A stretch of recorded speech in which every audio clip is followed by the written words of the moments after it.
கர்த்தர் உன்னை திரும்பவும் தேடி வர என்ற தலைப்பில் நாம் அதிகமாக தியானித்து வருகிறோம். என்று கர்த்தருடைய வார்த்தை தியானிப்போம். நம்மை பற்றி உத்தம இருதயத்தோடு இருக்கிறவர்களுக்கு தம்முடைய வல்லமை விளங்கும்படி கர்த்தருடைய கண்கள் பூமி எங்கும் உலாவிக் கொண்டிருக்கிறது. உத்தமர் இருக்கிறவர்களுக்கு தேவன் பாருங்க, அவர் எப்படி தன்னுடைய கண்களை உலாவிக் கொண்டிருக்கிறார் அந்த பூமியில பாருங்க.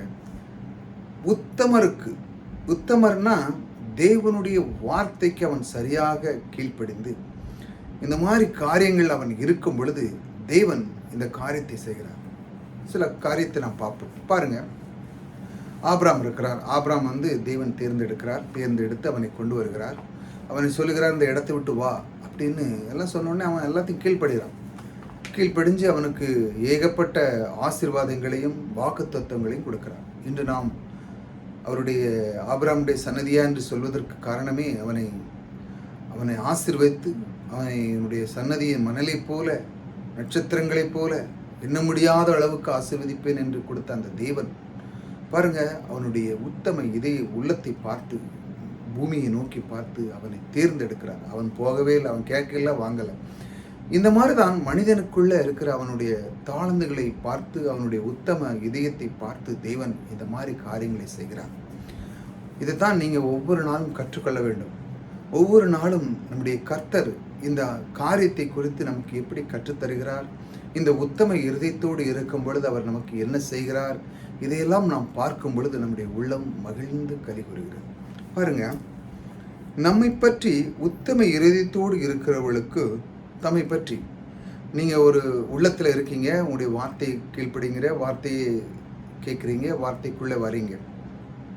இதெல்லாம் இருக்கும் பொழுது தம்முடைய வல்லமை விளங்கும்படி, தேவனுடைய வல்லமை என்பது என்ன? அவருடைய கிருபை, அன்பு, எல்லாத்தையுமே அவர் கொடுக்குற ஆசீர்வாதங்கள், அவர் தன்னுடைய ஐஸ்வர்யத்தினால் உங்களை நிறைவாக்குறார். இந்த அண்ட சராசரி படைத்த தேவன் அவருடைய வல்லமை நீங்கள் இருக்கும் பொழுது எவ்வளவு நீங்கள் ஆனந்தமாக இருக்கீங்க. நீங்கள் ஒரு வார்த்தை சொன்னால் போதும், நான் ஒன்றை விசுவாசிக்கிறேன் இயேசுவின் நாமத்தில் அப்படின்னு சொல்லும்போது அந்த வல்லமை, அந்த சக்தி உங்களுக்குள்ளே இது வேலை செய்ய ஆரம்பிக்கிறது. இந்த வேலை செய்யும் பொழுது அந்த மாதிரி உங்களுக்கு அந்த பாக்கியம் கிடைக்கும் பொழுது எவ்வளோ ஆனந்தமாக இருக்கும் பாருங்க. அந்த வல்லமை யார் கொடுக்கிறார்? உத்தம இருதயத்தோடு உத்தமர்களுக்கு கொடுக்கிறார். அவர் சொல்றார், கர்த்தருடைய கண்கள் பூமி எங்கும் உலாவிக் கொண்டிருக்கிறது. பூமி எங்கும் உலாவிக் கொண்டிருக்கிறது. இது ஏன் எல்லாத்துக்கும் கொடுக்க முடியுமா? ஏன் கொடுக்கலாமே, எல்லாம் கர்த்தருடைய பிள்ளை தானே அப்படின்னு நீங்கள் நினைக்கலாம். ஆனால் தெய்வன் பாருங்க, இந்த பூமியில் எல்லாமே சமமாக வைத்திருக்கிறார். ஒரு மனிதன் அவனுடைய எதை தேர்ந்தெடுக்கிறானோ அதுதான் அவனுக்கு கிடைக்கிறது. அதுதான் தெளிவாக பைபிளில் போட்டிருக்கு. தேடுங்கள், அப்பொழுது உங்களுக்கு அது கிடைக்கப்படும். பாருங்க, தட்டுங்கள், அப்பொழுது உங்களுக்கு திறக்கப்படும். பாருங்க, இது எவன் ஒருவன் தேடுகிறானோ, தாகத்தோடு உள்ளவன் மேல் தண்ணீர் ஊற்றுவேன் என்று சொன்ன அந்த தேவன் தேடுவது. அதாவது தேவன் ஏன்னா மனிதனுக்கு ஒரு பேட்டர்ன் வைக்கல. இப்போ பாருங்க, மிருகங்கள் மற்ற இதெல்லாம் பார்த்தீங்கன்னா அதுக்கு ஒரு பேட்டர்ன் இருக்கு. அப்படியே வளர்ந்து அப்படியே இறந்துடும், அவ்வளோதான். அதனோட வேற ஒன்றுமே கிடையாது. ஆனால் மனிதனாக இருக்கிறவங்களுக்கு என்ன, நீங்கள் உங்களுடைய எல்லாத்தையுமே நீங்கள் இப்போ உங்களுடைய நினைக்கிறதுக்கு மேலாக நீங்கள் செய்ய முடியும். இப்படி வாழலாம், அப்படியும் வாழலாம். மனிதன் பாருங்க, மேலே பறக்கிறான், மேலேருந்து விண்வெளி போகிறான், நட்சத்திரங்களை போகிறான். அவனால் முடியாதது ஒன்றுமில்லை. அந்த அளவுக்கு அவன் யோசிக்க ஆரம்பிக்கிறான். அந்த அளவுக்கு அவனுக்குள்ள ஒரு திறமையை உள்ள வைத்திருக்கிறார். பாருங்க, ஒவ்வொரு நாளும் இந்த பூமியில புதிதாக மனிதர்கள் கண்டுபிடித்தே கொண்டிருக்கிறார். இது எங்கிருந்து வருகிறது? தேவன் கொடுத்த அந்த வல்லமை தேவன் கொடுக்கிறார். உத்தம இருதயத்தோடு அவன் அதிலிருந்து ஒரு தாகமா இருக்கிறான். இதை எப்படியாட்டு கண்டுபிடித்தணும், இதை எதையாட்டு கண்டுபிடித்து மக்களுக்கு கொடுக்கணும் பாருங்க அப்படின்னு.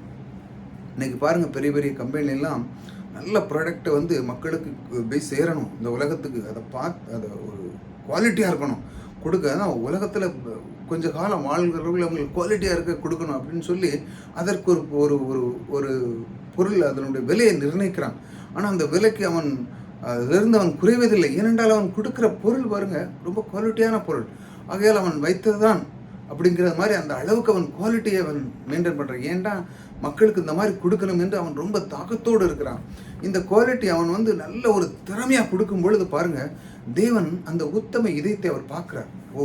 என் பிள்ளைக்கு இவன் கொடுக்க எவ்வளோ ஆசைப்படுறான், அந்த உலகத்திற்கு ஏதோ ஒன்று கொடுக்க ஆசைப்படுறான். நல்ல ஒரு குவாலிட்டி, நல்ல ஒரு துணிமை தைக்கணும், நல்லா அழகாக எதை செஞ்சாலும் சரிதான், நல்லா அழகாக தெளிவாக அற்புதமாக கொடுக்கும்போது ஒரு ஒரு மனிதனுக்கு ஒரு நல்ல ஒரு துணியோ ஒரு பொருளோ எதையும் அவன் கொடுக்கும்போது நல்ல ஒரு குவாலிட்டியாக இருக்கும்போது நீங்கள் எவ்வளோ அழகாக சந்தோஷப்படுவீங்க. அதை விடையும் அந்த தேவன், வல்லமை கொடுத்த தேவன், ஆகா நான் இந்த அண்டா சராசரியை படைத்த மக்களுக்கு எல்லாத்துக்கும் ஒரு மனிதன் குவாலிட்டியை கொடுக்குறான் என்றால் அவனுக்கு எல்லாத்தையும் நான் அருள போகிறேன்னு சொல்லி அவனுக்கு தேவையானது செல்வங்கள் எல்லாம் அவனுக்கு குமியும். ஏனென்றால் அவன் கொடுக்கறது தேவனுடைய பிள்ளைக்கு அவன் கொடுக்குற அந்த குவாலிட்டி, அவனுடைய அந்த அந்த நோக்கத்தை கொடுக்குறான். இந்த இந்த உலகத்தில் இந்த மக்கள் இதை பெற்றுக்கொள்ள வேண்டும், இந்த குவாலிட்டி அவன் தேர்ந்தெடுக்க வேண்டும் என்று சொல்லி அப்படி ஒரு உத்தம இருதயத்தோடு கொடுக்கும்போது பாருங்க, வல்லமையும் விளங்கும்படி, அவருடைய வல்லமை விளங்கும்படி கர்த்தருடைய கண்கள் பூமி எங்கும் உலாவிக் கொண்டிருக்கிறது. இப்படி செய்கிறவர்களுக்கு பாருங்க, அந்த அந்த மாதிரி கம்பெனிகளுடைய நீங்கள் பார்த்தீங்கன்னா அவங்களுடைய ஷேர்லாம் ரொம்ப ஹையாக இருக்கும். அவங்களுக்கு குறைவே இருக்கிறது. ஏனென்றால் இந்த மனிதர்களை படைத்த அந்த தேவனுக்கு ஒருவன் ஒரு குவாலிட்டி கொடுக்குறான். சும்மா ஏனதானோன்னு இல்லை, ஒரு குவாலிட்டி தன்மை நன்றா இருக்கணும், ஒரு குறை இருக்கக்கூடாது அவனுக்கு. அதில் ஒரு பொருள் அவன் யூஸ் பண்ணுறான்னா அதில் ரொம்ப திறமை இருக்கணும்னு சொல்லி அவன் உத்தம இதயத்தோடு அவன் செய்கிறான். இப்படி செய்யும் பொழுது தேவன் அவனுக்கு அவ்வளத்தையும் அவருடைய வல்லமை, அவருடைய ஐஸ்வர்யம், அவருக்கு எல்லாத்தையும் அவனுக்கு கொடுத்து அவன் எல்லாத்திலும் அவன் டாப்பாக இருக்கிற அளவுக்கு அவனை உயர்த்துகிறான். இந்த அற்புத தேவன் பாருங்க, இந்த உத்தமர்களுக்கு இந்த மாதிரி ஒரு காரியத்தை செய்கிறார். நீங்களும் இந்த மாதிரி ஒரு வேலை ஸ்தலத்தில் இருந்தாலும் சரிதான், எதில் இருந்தாலும் சரிதான், உங்களுடைய திறமைகளை உங்களுடைய உத்தம இருதயத்தோடு நீங்கள் செய்யும் பொழுது உங்களுக்கு ஒரு குறை இருக்காது. நீங்கள் எங்கே இருந்தாலும் உங்களுடைய வேலைகளில் மற்ற காரியத்தில் நீங்கள் சரியாக செய்யும் பொழுது, இல்லை எதை ஏனதானோன்னு இல்லை, நான் ஒரு வேலைக்கு போகிறேன்னா சும்மா ஏதாதானே இல்லை, என்னுடைய திறமை, என்னுடைய தாளம், எனக்கு என்ன கொடுக்கப்பட்டிருக்கு அதை அழகாக கரெக்டாக முடிப்பேன் அப்படிங்கிற அளவுக்கு நீங்கள் உங்களுடைய திறமையின் தாளந்தைகளை நீங்கள் வளர்த்து கொள்ளும் பொழுது இந்த உத்தம இருதயத்தை பார்க்கிறார் தேவன். பூமியெங்கும் உலாவி பார்க்கும் பொழுது உங்களுடைய உள்ளத்தை பார்த்து உங்களுக்கு அனைத்தையும் அவர் அருள் புரிகிறார். அதை புரியும் பொழுது அவருடைய வல்லமை உங்களுக்குள்ள அவர் ஊற்றும் பொழுது நீங்கள் என்ன பண்ணுறீங்க, எல்லாரும் விடையும் அந்த ஒரு சொசைட்டியில் இருக்கீங்கன்னா எல்லாரும் விடையும் மகிமையாக நீங்கள் இருப்பீங்க. உங்களை பார்த்து மற்றவர்கள் பொறாமைப்படாதவர்கள், எப்பா எப்படி இருந்தால் என்ன அழகாக இருக்கிறாங்க.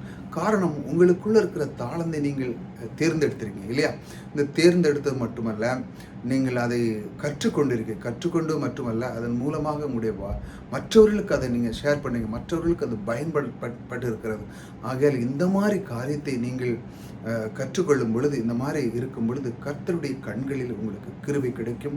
ஒரு நாளும் உங்களுடைய வாழ்க்கையில குறைவு இருக்கிறது. இந்த உத்தம இருதயத்தை தருகிற அந்த தேவன் உங்களோடு கூட இருந்து உங்களுக்கு ஒரு குறைவில்லாமல் உங்களுக்கு அருள் புரிவார். ஆகையால் எதை பற்றி நீங்கள் கவலைப்படாங்க.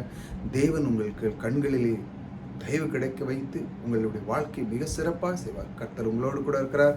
கர்த்தர் உங்களை ஆசீர்வதித்திருக்கிறார்.